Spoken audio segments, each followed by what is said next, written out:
Adonai, nous voici encore une fois devant ta face. Devant ton trône de grâce, nous venons contempler ta beauté d'un brillant éclat, source de toute sagesse. Alléluia.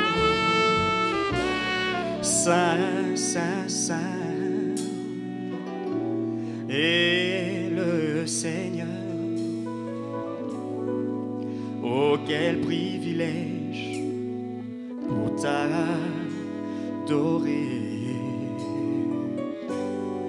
Roi de gloire,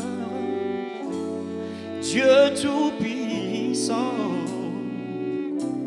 sainteté à ton nom. Tout l'univers, toutes les nations ont été créées pour t'adorer.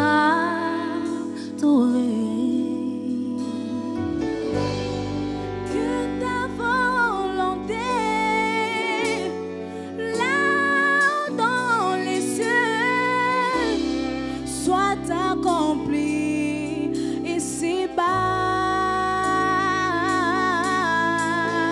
ici-bas, soit accomplie ici-bas.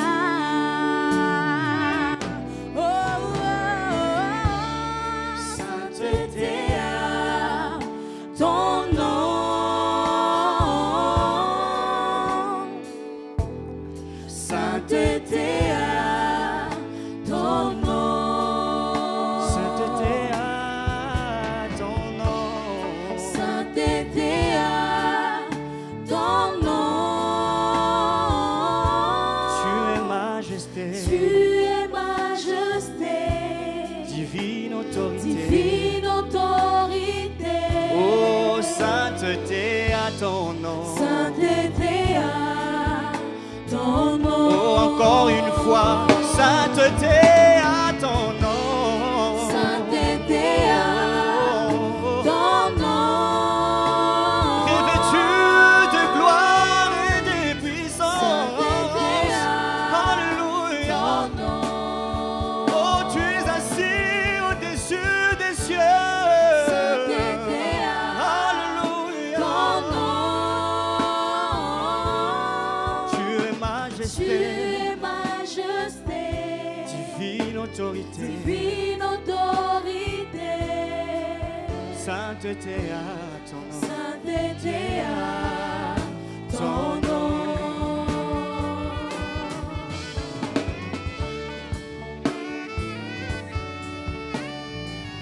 Ô toi, le roi qui vit éternel, d'âge en âge tu es le même, tu n'as jamais changé. L'ancien de jour, nous te célébrons, éternel Dieu puissant. Nous te célébrons, nous t'exaltons, nous t'acclamons, toi le Dieu qui vit éternellement. Merci pour ta présence dans nos vies. Alléluia. Tu es saint, tu es saint, tu es saint. You are holy. Hallowed be your name. Hallowed be your name. Hallowed be your name. Hallowed be Your name. your name. You're mighty God. There is no one like you. Hallowed be Your your name. name. Lord and Majesty, divine, divine authority. Hallowed be your name. Hallowed be your name. Hallowed be your name.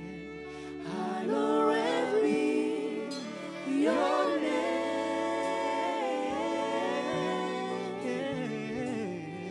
Hallowed be your name.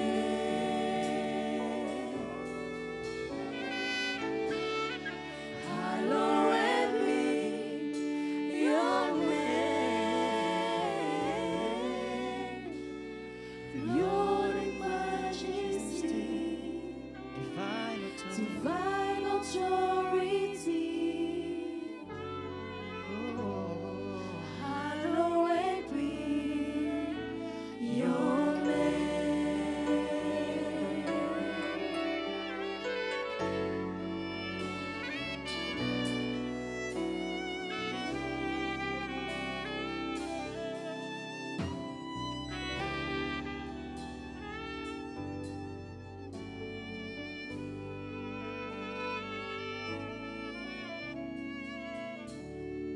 Gloire à Dieu, nous sommes le dimanche 12 du mois de juillet 2020. Que Dieu nous bénisse. Et comme nous le disons maintenant, chaque fois que nous avons l'opportunité de venir chez nous, chez vous, parce que hier, c'est plutôt vous qui veniez à l'église. Aujourd'hui, c'est l'église qui vient à vous, c'est le pasteur, c'est l'onction de Dieu qui vient à vous. Voulons remercier le Seigneur pour le privilège qu'il nous accorde aujourd'hui d'apporter sa parole. Bien aimé, il y a comme ça de nouveaux mots qui sont en circulation dans le monde. Moi, je ne vais pas revenir sur le mot le plus célèbre, ça ne m'intéresse pas. Mais je voudrais, parce que le monde entier parle de la crise, je crois que l'Esprit de Dieu nous conduit aujourd'hui, nous aussi, à parler de la crise. Et nous ne parlons pas de la crise sanitaire, nous reconnaissons que la crise sanitaire existe à cause de ce Covid-19. Et beaucoup de gens disent mais qu'après cette crise sanitaire, il y aura une crise économique très forte, on en parle, une crise sociale très forte, une crise alimentaire. Alors dans la série de crises, essayons de nous édifier aujourd'hui autour de ce que nous appelons les crises de la foi. Les crises de la foi. Bien-aimés dans le Seigneur, les crises, quand quelqu'un est en crise de foi, il ne manque pas de foi. Non, non, il ne faut pas confondre crise de foi avec le manque de foi. Non. La foi elle-même n'est pas un saut dans le vide. Non, non. Donc tu fermes les yeux et tu bondis, ne sachant pas ce qui va t'arriver. Ça, ce n'est pas la foi. Beaucoup de gens pensent que c'est ça la foi. Mais non, la foi biblique, la foi chrétienne n'est pas un saut dans le vide. La foi est donc intelligente. Je peux même dire que la foi est donc intelligence, pensée. Donc la foi doit être réfléchie. La foi doit être pensée. La foi doit s'appuyer sur des éléments que l'on peut intégrer à notre savoir, à notre connaissance. Même si on ne peut pas tout comprendre, mais il doit y avoir des éléments qu'on peut assimiler, qu'on peut saisir. Donc la foi qui est intelligente, la foi qui est intelligente s'interroge. La foi se pose des questions. Et ce n'est pas manquer de foi du tout que de se poser ce genre de questions. La foi tente de comprendre qu'est-ce qui se passe, mais qu'est-ce qui ne va pas. La foi se pose ce genre de questions. La foi, bien-aimée dans le Seigneur, parfois, on ne sait même pas s'il faut continuer à croire. On est bloqué, quoi. On a commencé par croire et à un autre moment, on ne sait même plus, mais pourquoi je dois continuer à croire? Comment je peux continuer à croire? La foi se pose des questions du genre, mais qui croire? Je sais que c'est Dieu qui me parle, mais regardez ma situation. Dois-je croire à ma situation qui est très proche de moi, qui est donc très intime, ou je dois continuer à croire à Dieu? La foi, la vraie foi, se pose ce genre de questions. Nous trouvons dans la parole de Dieu, dans Marc chapitre 9, versets 14 à 26, que je ne lirai pas parce qu'aujourd'hui, on va vraiment lire. Mais le verset 24 précisément, nous trouvons là un père de famille qui avait un enfant, son fils à lui, possédé d'un esprit muet. Et ce père se tient devant le Seigneur Jésus-Christ, Marc chapitre 9, 14 à 26, mais précisément le verset 24, cet homme dit deux choses contradictoires au Seigneur Jésus. Il lui dit, je crois, mais d'ajouter, viens au secours de mon incrédulité. Bien-aimé dans le Seigneur, ça c'est compliqué. Ou on croit, ou on est incrédule. Mais cet homme dit, en tout cas, je pense que je crois, mais je sollicite ton aide, Seigneur, viens au secours de mon incrédulité. En tout cas, croire et être incrédule au même moment sont la manifestation d'une véritable crise de foi. Quand une partie de toi croit vraiment, Mais une autre partie de toi-même aussi n'arrive plus à croire. À ce moment-là, on est divisé, on est totalement désintégré, on passe par un moment de crise de foi. Regardons rapidement après cette brève introduction qui nous convainc qu'on peut passer. D'ailleurs, je vais ajouter une petite explication. La foi, je ne parle pas de la foi de Dieu. Non, Dieu a une foi exceptionnelle, une foi parfaite. Mais je parle de la foi de l'homme. Eh bien, comme l'homme n'est pas parfait, sa foi ne peut pas être parfaite. La foi de l'homme suit toutes les étapes de la vie de l'homme. Vous savez, l'homme naît, la foi peut naître. L'homme grandit, la foi peut grandir. Il fait face parfois à des fièvres. La foi d'un homme peut être attachée de quelques fièvres. La fièvre, ce n'est pas l'absence de la foi, mais c'est la maladie de la foi. La foi peut même tomber. On peut connaître des hauts et des bas dans la foi. C'est un peu comme dans la vie de chacun de nous. Donc, bien-aimés dans le Seigneur, il nous arrive des moments où nous traversons des crises de foi. Regardons rapidement quelques cas tirés de la parole de Dieu. Vous me permettrez chaque fois de lire directement dans la parole de Dieu. Le premier cas est celui d'Abraham. Ah ben ça c'est choquant parce que cet homme, Abraham, c'est le père de la foi. Même lui aussi a connu des moments de flottement en ce qui concerne sa foi. Regardons dans Genèse chapitre 15, verset 1 jusqu'au verset 6. Genèse 15, 1 jusqu'au 6e verset, je lis rapidement. Après ces événements, la parole de l'Éternel fut adressée à Abraham dans une vision. Et il dit, Abraham, ne crains point, je suis ton bouclier et ta récompense sera très grande. Abraham répondit, Seigneur éternel, que me donneras-tu? Je m'en vais sans enfant et l'héritier de ma maison, c'est Eliezer de Damas.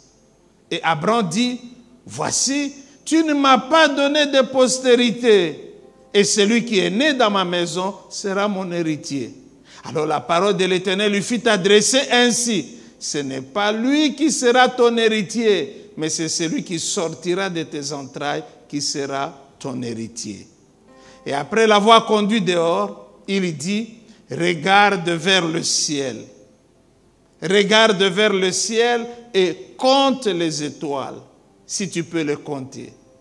Et il lui dit, telle sera ta postérité.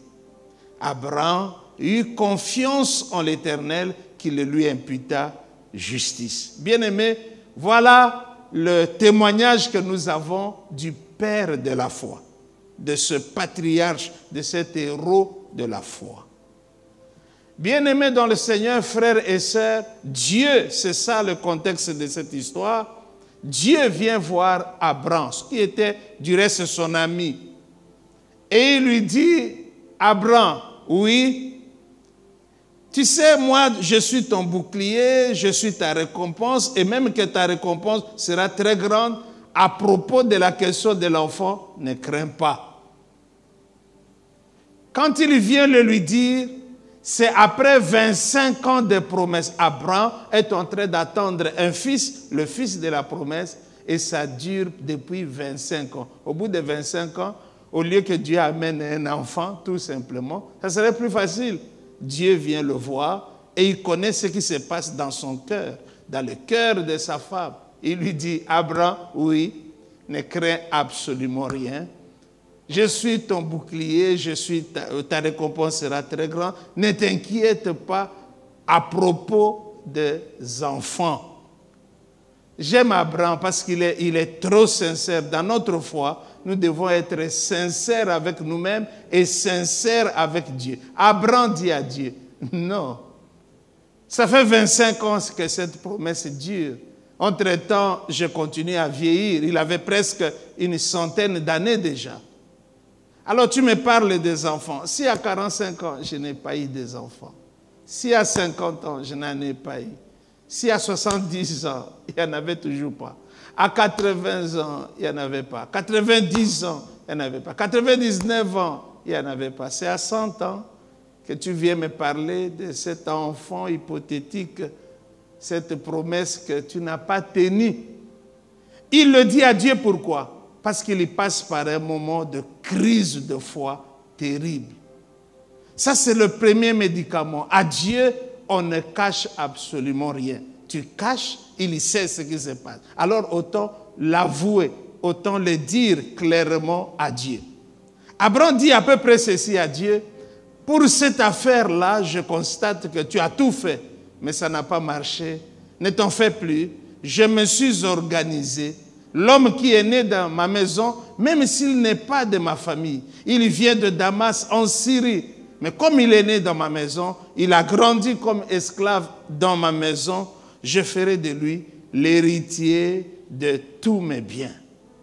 Dieu dit, ok, je veux que tu me suives à l'extérieur. Je crois qu'il parlait dans la maison ou sous une tente. Suivez-moi. Et il le suit. Il dit, lève les yeux et compte pour moi les étoiles. Abraham a commencé parce qu'il était fâché, déçu. Il a commencé à compter rapidement avant de se rendre compte que c'est impossible de compter les étoiles. Et Dieu dit, si cela est impossible, alors je dis que chaque étoile que tu as vue va représenter, peut-être pas aujourd'hui, mais dans les jours à venir, un de tes enfants. S'il n'est pas un enfant biologique, il sera un enfant dans la foi. Je suis heureux d'annoncer que la parole de Dieu n'est pas restée lettre morte, elle s'est effectivement accomplie. Aujourd'hui, dans les 4 coins de la planète Terre, il y a partout des fils et des filles d'Abraham à cause de ce moment de flottement qu'il a eu dans la présence de Dieu. Ce que je veux dire, c'est que malgré cette crise de foi, Abraham est cité dans Hébreux chapitre 11 comme étant l'un des héros de la foi. Et donc mon commentaire, c'est de dire que même les héros de la foi ont rencontré des problèmes de la foi. C'est comme une sorte de palmarès. Lorsqu'on nous présente le champion du monde, on nous dit, cet homme, il s'est battu 20 fois, 15 fois. Il a mis les gens KO. Lui-même, on l'a mis KO 3 fois. Et il a fait match nul les 2 autres fois. Il a été tabassé lui aussi. Il a connu le chaos lui aussi. Mais sauf qu'il a persévéré pour être au jour d'aujourd'hui le champion du monde. Je compte sur vous pour que vous aussi, dans la liste qui n'est pas fermée des héros de la foi, votre nom puisse y figurer. Mais attention, il y aura comme ça des moments où vous vous poserez des questions. Est-ce que j'ai la foi en Dieu? Est-ce que je continue? Comme je l'ai dit ici, une partie de toi croira, mais une autre te dira, il ne faut pas exagérer. Tu as cru, mais qu'est-ce qui se passe là? Autant renoncer. C'est un moment de crise. Toi, tu peux vouloir renoncer à Dieu, mais Dieu, lui, il tient à toi. Tu as beaucoup attendu et tu verras la gloire de Dieu dans ta vie. Alléluia. Gloire à Dieu. Regardons le deuxième cas. Le deuxième cas, c'est celui d'un juge qu'on appelle Gédéon. Le cas de Gédéon, appelé aussi Jéroubal à cause de ses exploits. Nous sommes dans Juges chapitre 6. C'est le verset 11 jusqu'au 16e verset. Juges chapitre 6, verset 11 jusqu'au 16e verset. Je lis rapidement. Il est écrit: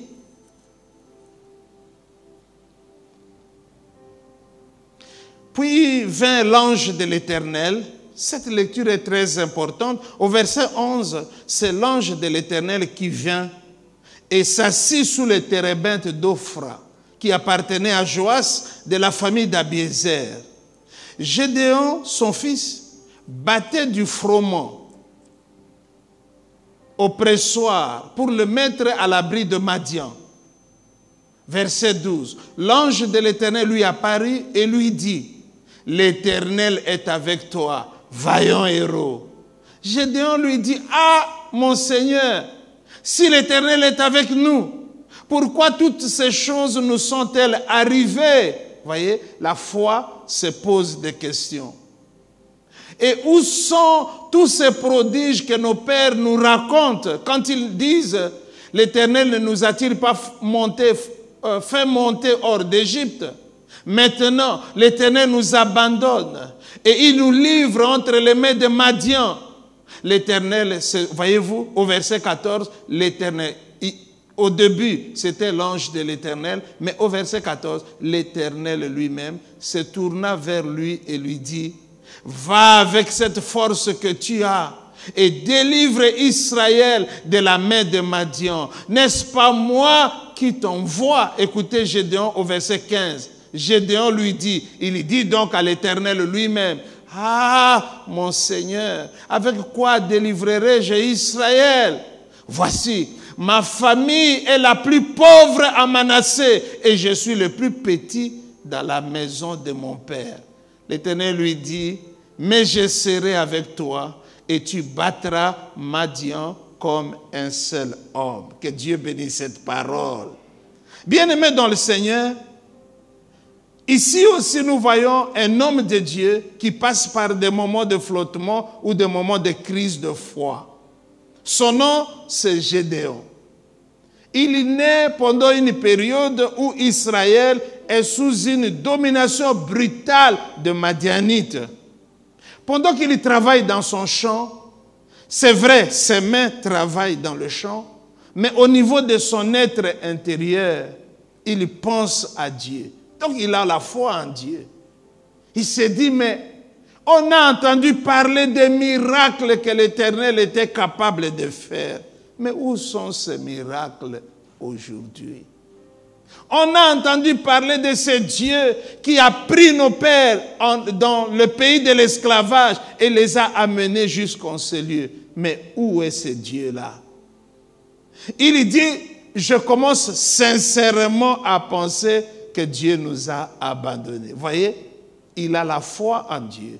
Il pense au miracle de Dieu. Il pense au haut fait de l'Éternel. Mais une partie de lui dit, où est Dieu dans tout ce qui t'arrive? Bien-aimés dans le Seigneur, frères et sœurs, nous devons faire très attention à ce qui nous arrive. Lorsque ce qui nous arrive est contraire à la nature de Dieu, est contraire à la parole de Dieu, est contraire à la promesse de Dieu, si nous ne faisons pas attention, nous pouvons nous retrouver dans une crise grave par rapport à notre foi.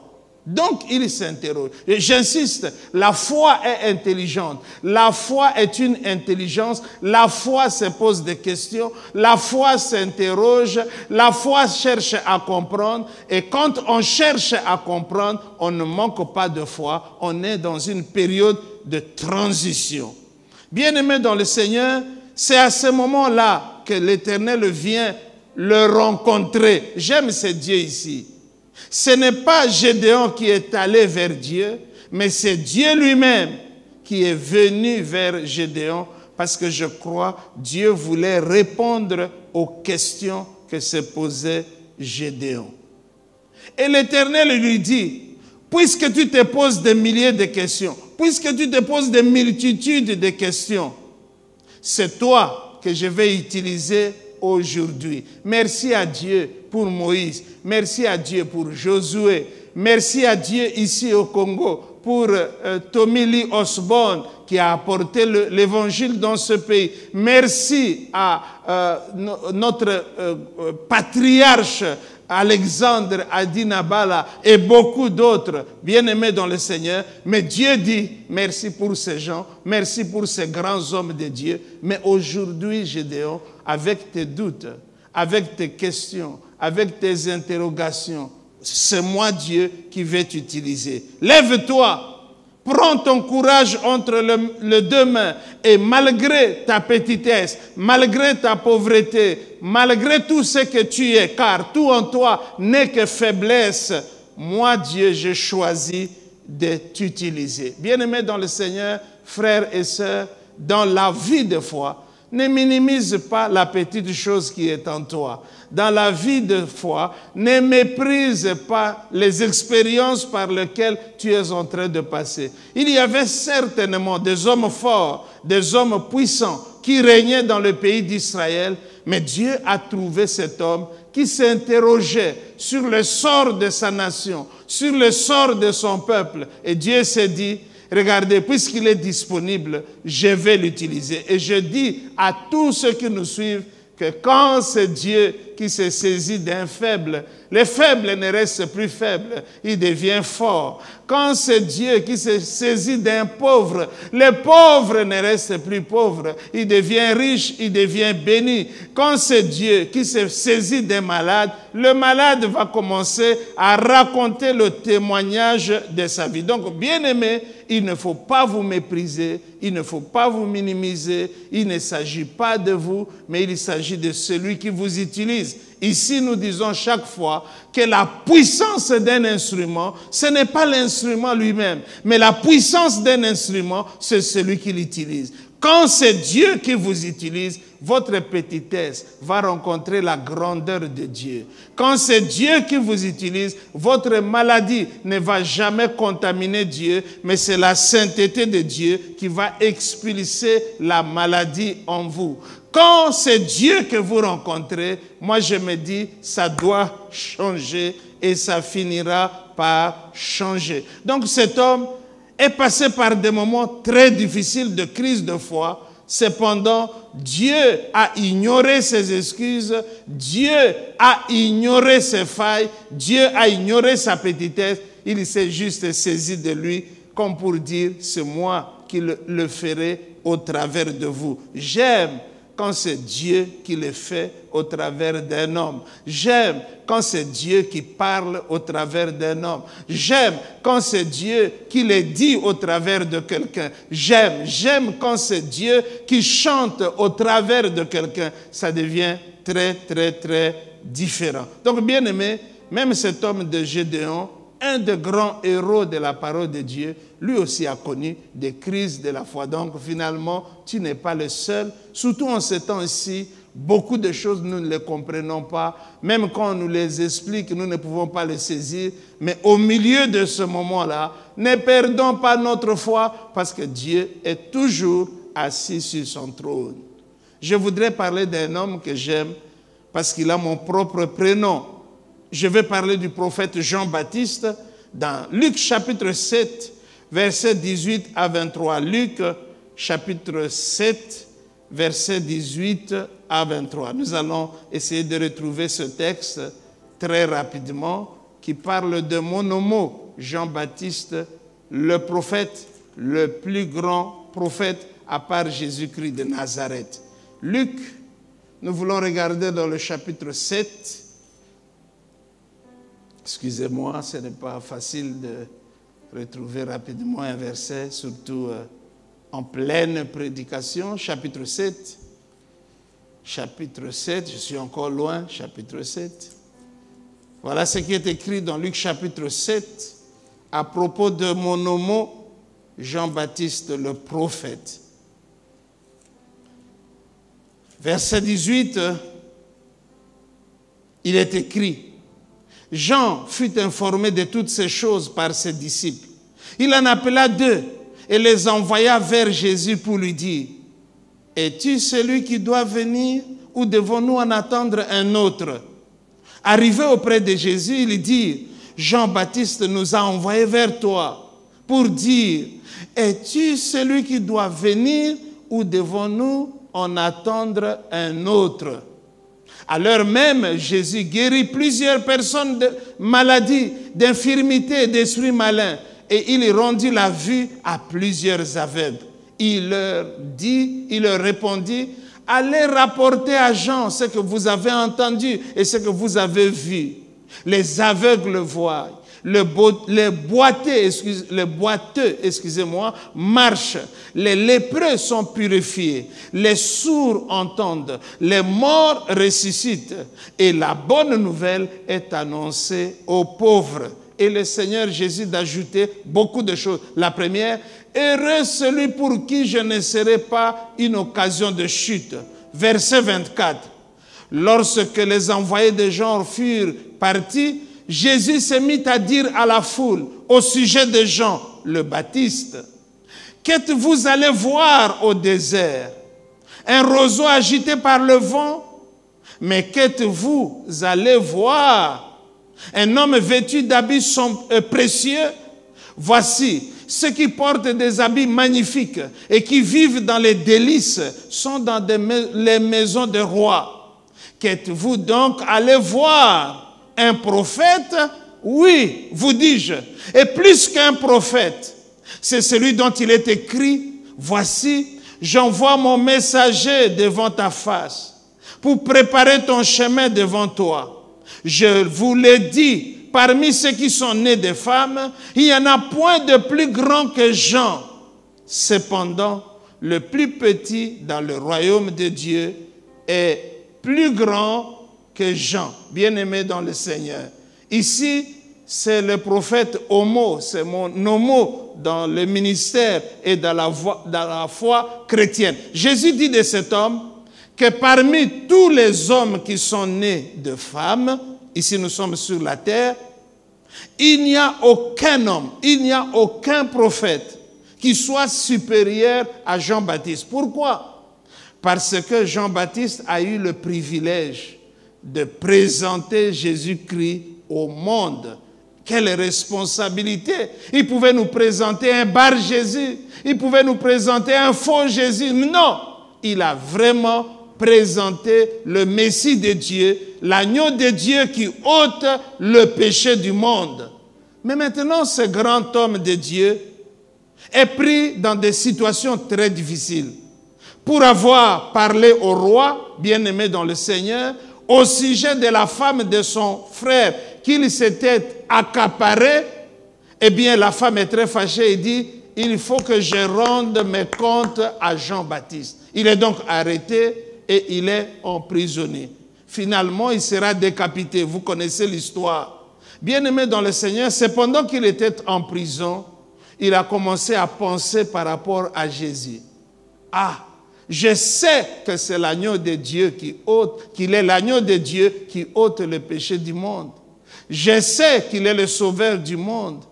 Mais s'il va sauver le monde, il a appris certainement que je suis en prison. Il a appris certainement que je suis enfermé ici. Comme lui, il est le sauveur. Pourquoi ne peut-il pas commencer par me sauver? En se posant ce genre de questions, Jean est entré dans une crise terrible de foi. Et il va appeler ses propres disciples pour leur dire, allez-y voir l'homme que j'ai présenté comme étant le Messie. Et posez-lui la question de ma part, est-il réellement le Messie qui devait venir? Ou devons-nous en attendre un autre? Bien-aimés dans le Seigneur, de cette interrogation, j'ai tiré un principe. Il faut faire très attention lorsqu'on est dans des situations très difficiles, des situations personnelles qui sont très difficiles. Bien-aimé, Jésus qui est le Sauveur, Jésus qui est le Messie était là, mais Jean-Baptiste était en prison. Jésus qui est Dieu était là finalement, le pire va arriver parce que pour satisfaire au caprice de la fille de son épouse, Hérode a décidé de décapiter Jean-Baptiste. Mais Jésus était là et il savait très bien qu'on allait tuer Jean-Baptiste et il n'a absolument rien fait. En tout cas, c'est l'impression que ça donne. Bien-aimés dans le Seigneur, en tant qu'enfant de Dieu, il y a des moments où nous avons comme l'impression que Dieu est tout simplement absent. Il y a des moments où nous croyons que le Seigneur nous a tourné le dos. Il y a des moments où nous croyons, mais qu'il est tout puissant. Mais pourquoi n'intervient-il pas pour moi? Pourquoi me laisse-t-il dans cette épreuve, dans cette maladie? Alors j'en conclus rapidement que ce Dieu-là n'est même pas, ce Dieu-là ne peut pas m'aider, ne veut pas m'aider, ne peut pas intervenir pour moi. Et très souvent, on finit par perdre la foi. Bien-aimé, ici, c'est un grand homme de Dieu, mais le Messie était là, mais il n'est pas intervenu alors qu'il était arrêté en prison.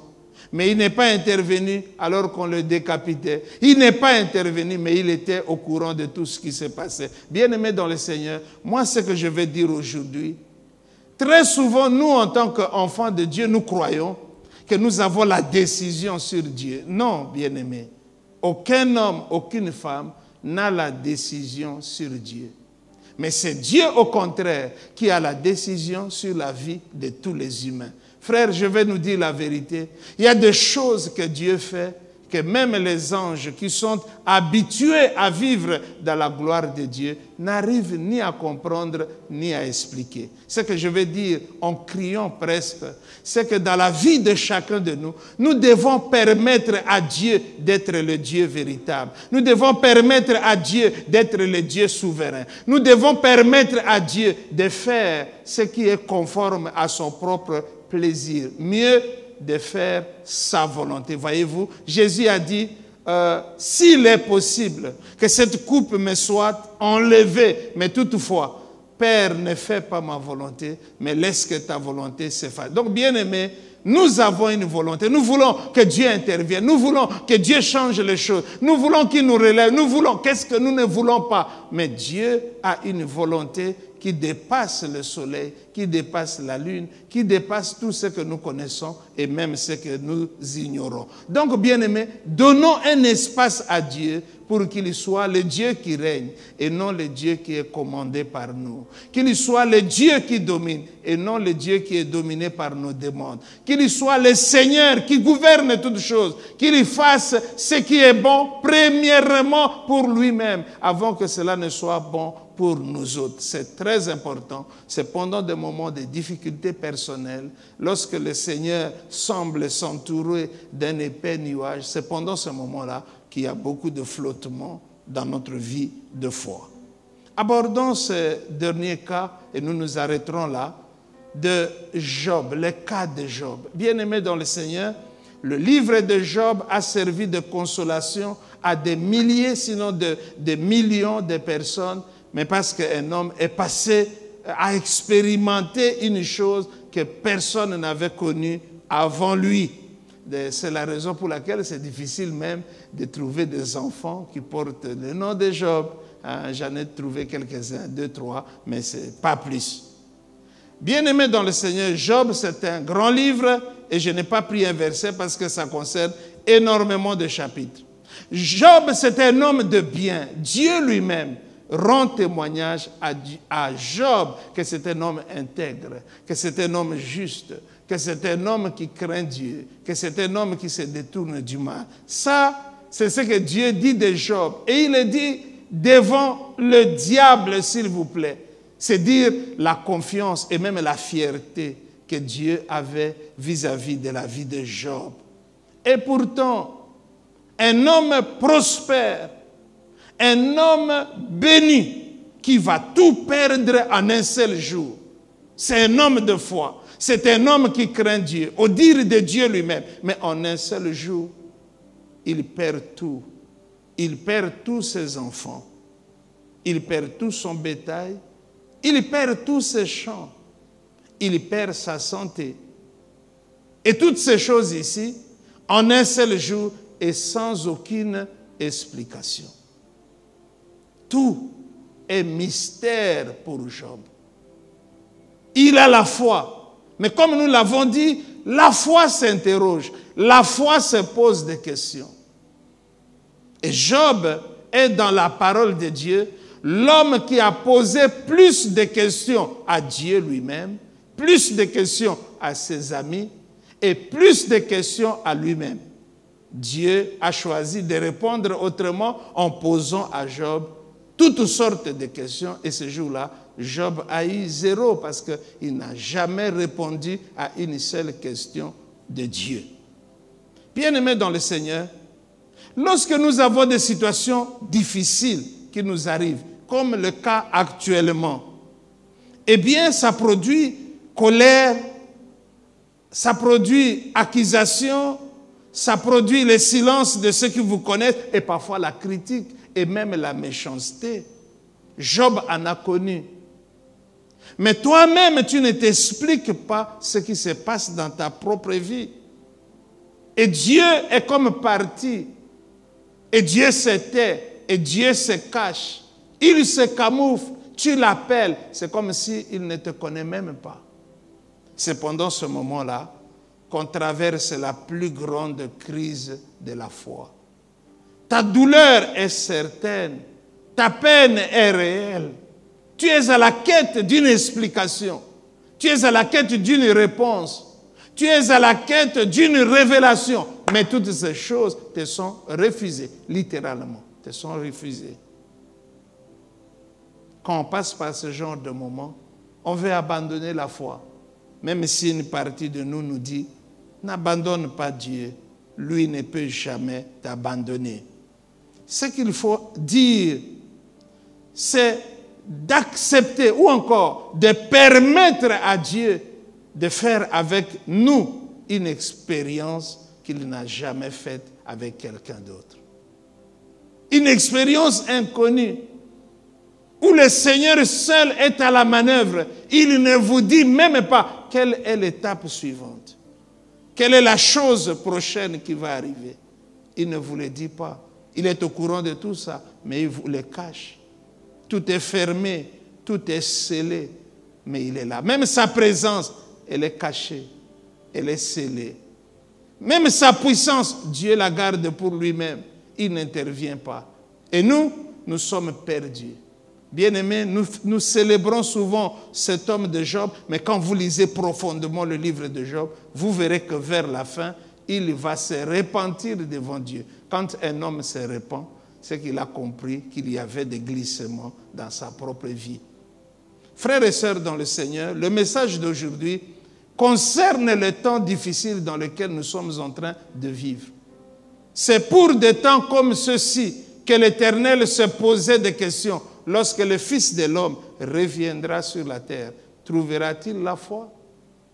Je l'espère et je prie que la grâce de la foi vous soit accordée pour que pendant le moment de flottement, le moment de crise de foi, vous ne finissiez pas par perdre toute votre foi. La crise de la foi, ce n'est pas l'absence de la foi.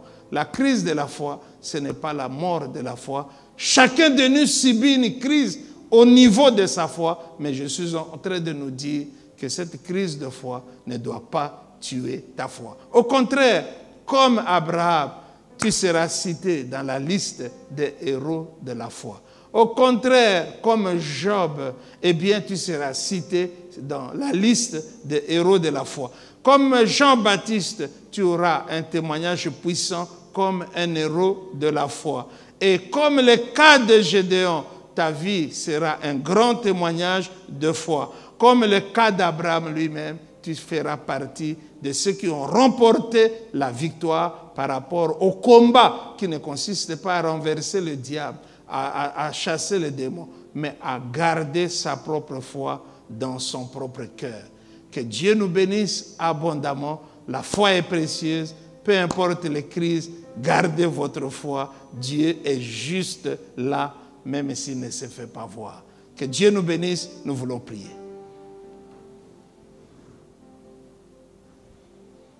Éternel mon Dieu, éternel mon roi, je te remercie pour l'édification que cette parole a apportée dans ma vie. C'est vrai, en tant que serviteur de Dieu, en tant qu'homme de Dieu, tout le monde attend de nous que nous soyons exceptionnels dans notre foi. Mais lorsque j'ai plongé mes regards, Seigneur, dans les Écritures saintes, je me suis rendu compte que de grands serviteurs de Dieu, de puissants serviteurs de Dieu, n'ont pas connu que des moments élogieux en ce qui concerne la foi. Qu'ils ont connu aussi des temps de flottement. Seigneur, cela m'a édifié et cela m'a encouragé.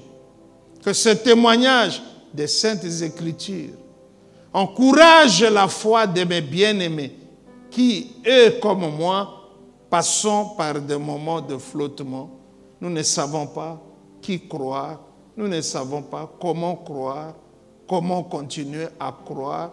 Accorde-nous la grâce, Seigneur Dieu, de ne pas perdre la foi, mais au contraire de la retrouver pleinement après avoir traversé ce temps de crise de foi.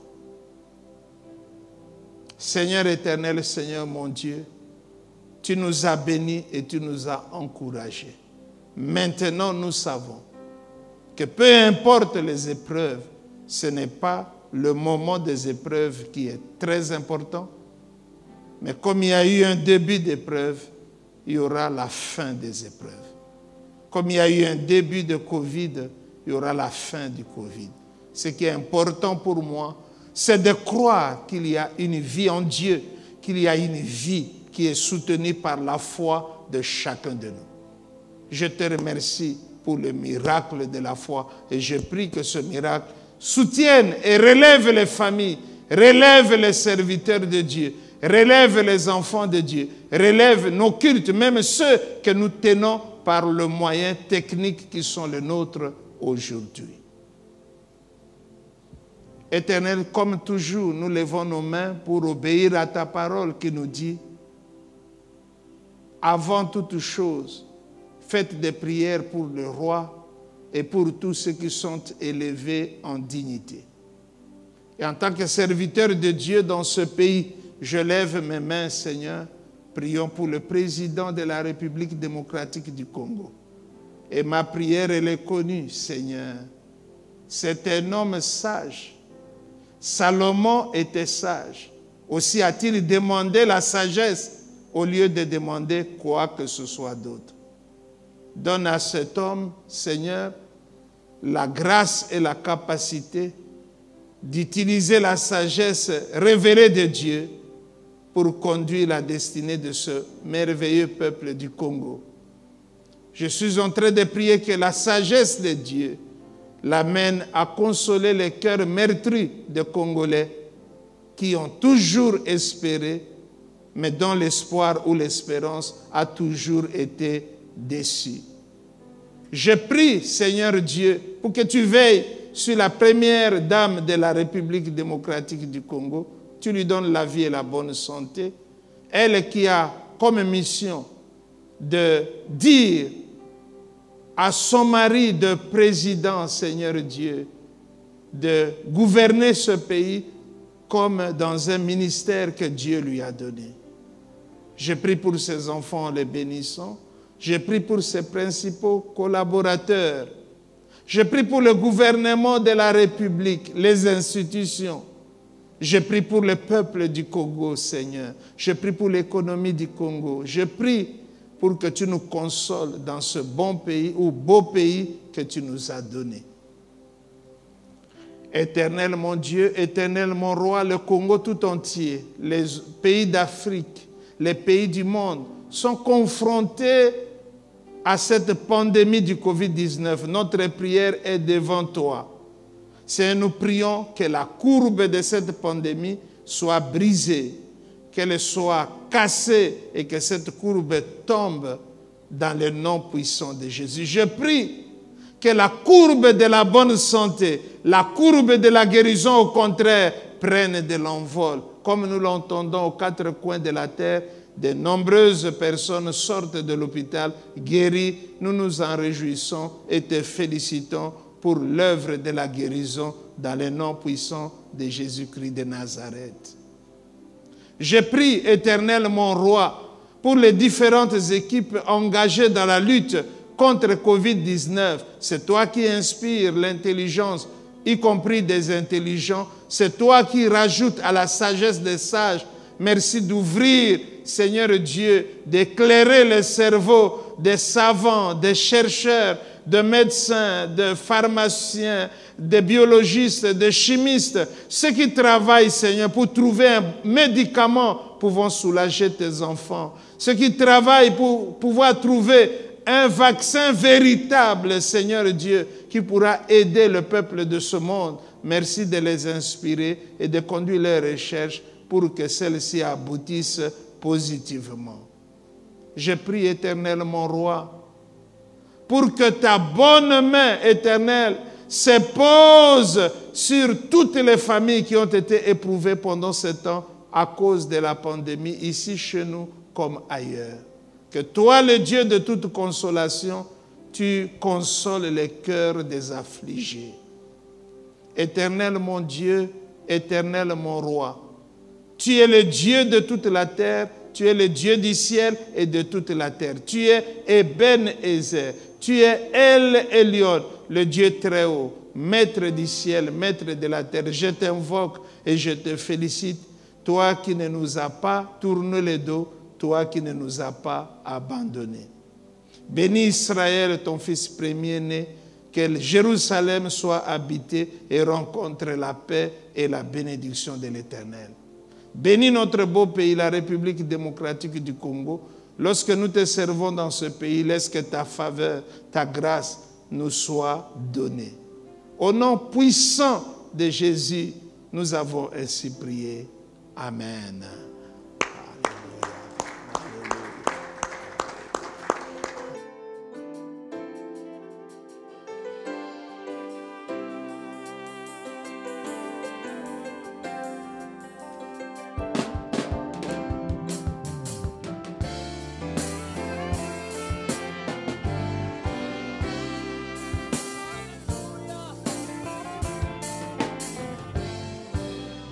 Encore une fois.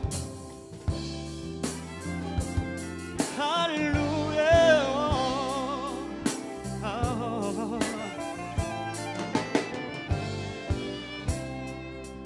Liboso na yo bapaka bakongumbama bakobwaka mitole na kembo po yo nzambe ozali mosantu mosantu ozali mosantu Yahweh yobule liboso na yo bapaka bakongumbama bakobwaka mitole na kembo po yo nzambe ozali mosantu Yahweh mosantu ozali mosantu Yahweh yobule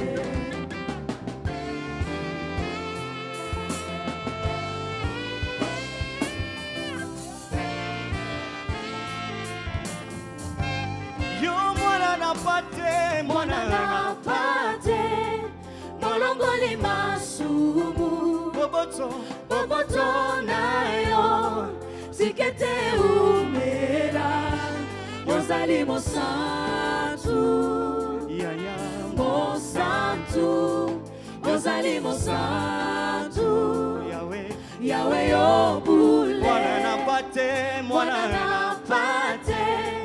molongoli masumu boboto na yo tikete umela ozali mosantu yo mosantu mosantu ofandi na kiti na ozali yo mosantu oh Yahweh yobule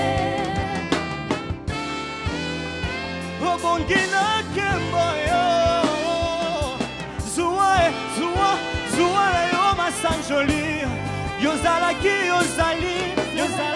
yozali pe okotikala seko bonzambe na yo ya libela na libela ozali mosantu mosantu ozali mosantu Yahweh yobule yolati kembo lokoli yamba ozingami na bange na yo mosantu Yahweh yobule yozali mosantu obongi na masanjoli yo mosantu Yahweh yokokani na moto te yayaranga mosantu yozali mosantu oh Yahweh yobule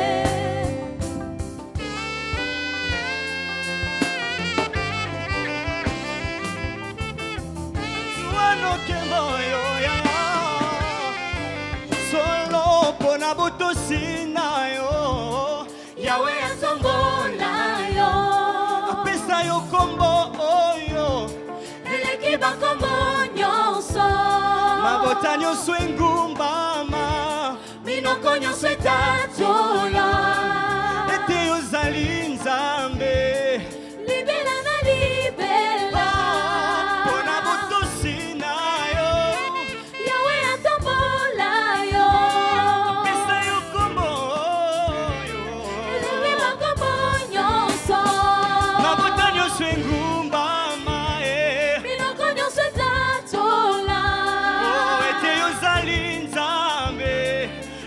libela na libela.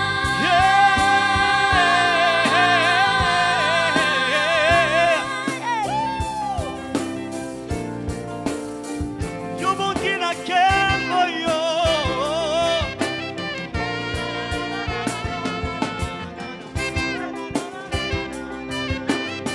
Tu es digne de gloire, alléluia.